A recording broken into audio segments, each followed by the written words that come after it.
Dios les bendiga a todos. En esta noche voy a estar hablando acerca del libro de Nahum. Y Nahum, según Nahum capítulo 1, versículo 1, dice que esta palabra, esta profecía era sobre Nínive. El libro de la visión de Nahum de Elcos. Nahum significa alivio o consuelo, mismo significado que tiene el nombre de Jeremías. Y los dos profetizaron para la misma temporada. Ahora, la profecía de Nahum es acerca de la destrucción de Nínive. Usted sabe que en el libro de Jonás, usted va a ver que ya Jonás había anunciado la destrucción de Nínive en Jonás capítulo 3, versículo 4.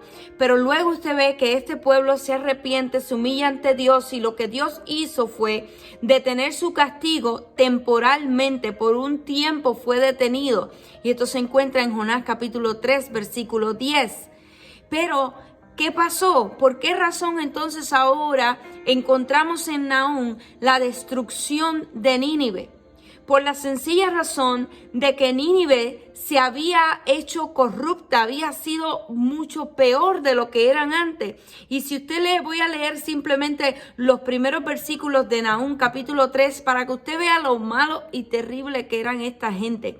Donde les dice: ay de ti, ciudad sanguinaria, toda llena de mentira y de rapiña, sin apartarte del pillaje, chasquido de látigo y fragor de ruedas, caballo atropellador y carro que salta, jinete enhiestro y resplandor de espada y resplandor de lanza, y multitud de muertos y multitud de cadáveres, cadáveres sin fin, y en sus cadáveres tropezarán, a causa de la multitud de las fornicaciones de la ramera de hermosa gracia, maestra en hechizos, que seduce a las naciones con sus fornicaciones y a los pueblos con sus hechizos.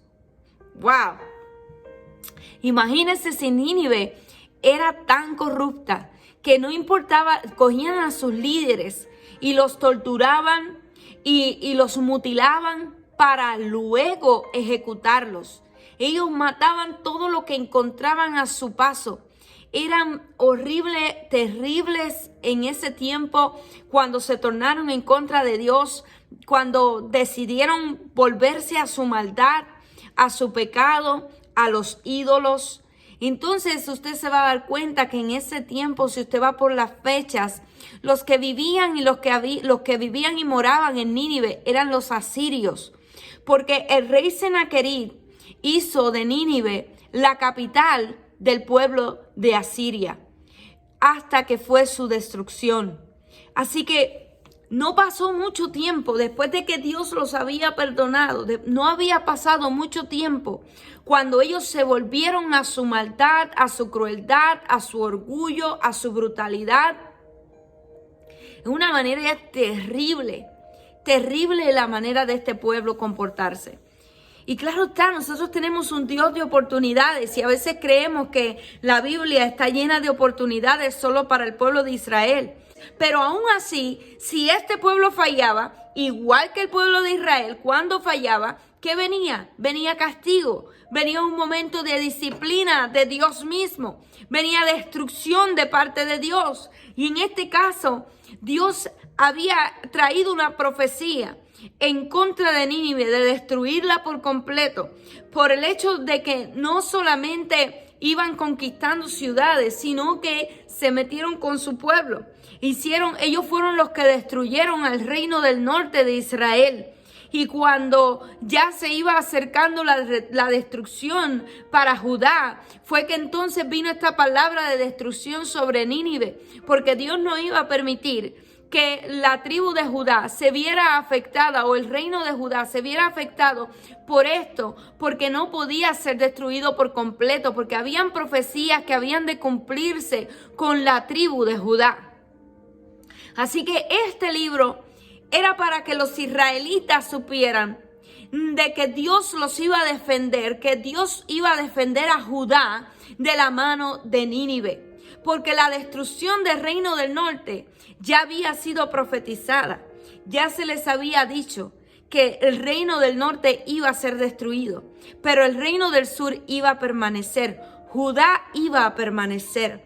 Por esa razón Dios no iba a permitir que Nínive viniera tal vez con su crueldad, su idolatría, su opresión, con su maldad, a destruir a Judá. Dios no lo iba a permitir. Así que de acuerdo a Romanos capítulo 11, versículo 22, nosotros sabemos que Dios es bueno. Y también según Nahum, usted se va a dar cuenta que dice que Dios es bueno. Pero Romanos 11, 22 dice, mira pues la bondad y la severidad de Dios. La severidad ciertamente para los que cayeron, pero la bondad para contigo, si permaneces en esa bondad, pues de otra manera tú también serás cortado. Porque cuando nosotros leemos Nahum, si usted hace referencia a Nahum, capítulo 1, versículo 2, donde dice, Jehová es Dios celoso y vengador. Jehová es vengador y lleno de indignación. Y a veces nosotros creemos que porque estamos en un tiempo de gracia, que porque estamos en un tiempo de misericordia, como si Dios no hubiese tenido misericordia antes. Dios sigue siendo el mismo ayer, hoy y por todos los siglos. Ese mismo Dios celoso y vengador, es el mismo Dios celoso y vengador que nosotros tenemos hoy en día. El mismo que con esa misma medida con que mide el pecador del Antiguo Testamento, esa misma medida utiliza para medirnos a nosotros, porque nosotros no somos mejores que ningún otro pueblo, sino que nosotros tenemos que entender que Dios no le gusta las personas que no se quieren humillar, reconocer a Dios, que viven en su maldad, que viven oprimiendo al pueblo, que viven haciendo crueldad. Dios en su tiempo les trae lo suyo. Dios en su tiempo les trae su castigo. Dios en su tiempo hará lo que tiene que hacer, como el versículo 6. ¿Quién permanecerá delante de su ira? ¿Y quién quedará en pie en el ardor de su enojo? Entonces nosotros tenemos que entender que Romanos nos está diciendo, Dios sigue siendo el mismo del Antiguo Testamento, es el mismo Dios del Nuevo Testamento, que tiene el mismo temperamento, que sigue siendo el mismo Dios celoso, el mismo Dios que dice, Dios es bueno, pero también severo. ¿Para qué? Para que nosotros entendamos que Él sí puede tener misericordia de nosotros, pero tampoco podemos tratar de ir en contra de un Dios vivo y de poder. Nahum nos dice que Dios es tardo para la ira y grande en poder, y no tendrá por inocente al culpable. Entonces nosotros tenemos que procurar que no nos pase como al pueblo de Nínive. Que nuestro arrepentimiento hacia Dios sea sincero y constante. Que nada nos haga perder a nosotros la salvación. Simplemente porque nosotros creemos que su gracia es más que suficiente. Que me permite hacer lo que yo quiera. Que me permite pecar cuando yo quiero. Que me permite hacer las cosas a mi manera. No, mi Dios es un Dios santo y celoso. Mi Dios es un Dios que le gusta que nosotros vivamos en integridad y en santidad delante de Dios.